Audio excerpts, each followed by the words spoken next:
સાડીની દુકાનમાં ગયો, ત્યાં એક સાડી જોઈ તો મને ગમી, તેણે કીધું 700 રૂપિયા. ચલો સરસ, મેં તો આપી દીધી. લીધી, ઘરે ગયો, પછી ઘરમાં પરિસ્તાની સાથે જ મેં કીધું હેપી મેરેજ એનિવર્સરી, લે ગાડી તારી મને સાડી ગિફ્ટ કરે. એને લઈ લીધી. પહેલો જ સવાલ, કેટલાની લીધી? એટલે મેં કીધું જો 700 રૂપિયા કહીશ ને તો આમાં વારો કાઢને. એટલે મેં 400 રૂપિયા લાવ્યો, 300 ઓછા કરી દીધા. પણ કે બાળકો હવે શું પસંદગી છે, આવી તો ઉમી નથી લાવતી, આટલી સસ્તી જોરદાર ઉઘરાવે વાટી તું લે. બીજા દિવસ, ત્રીજો દિવસ, ચોથો દિવસ ફરી પાછો શૂટિંગમાંથી ઘરે ગયો તો ઘેર પર કંસાર વંસાર બનાવેલો હતો. બાબા આ એની ખુશીમાં વચ્ચે તમે જે પેલી 400 રૂપિયા વાળી સાડી લાવ્યા હતા ને એ રમીલા મને બાજુમાં 500 વાળી કંસાર હતો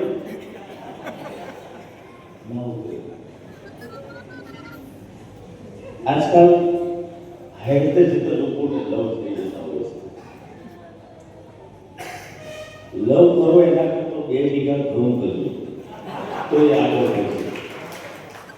મારો એક મિત્ર છે, એને કોલેજના દરમિયાન એને પ્રેમ થઈ ગયો ઘણો. મને કે યાર આપણને છોકરી ગમે, મેં કીધું ગમતી હોય તો આઈ લવ યુ કહી દે.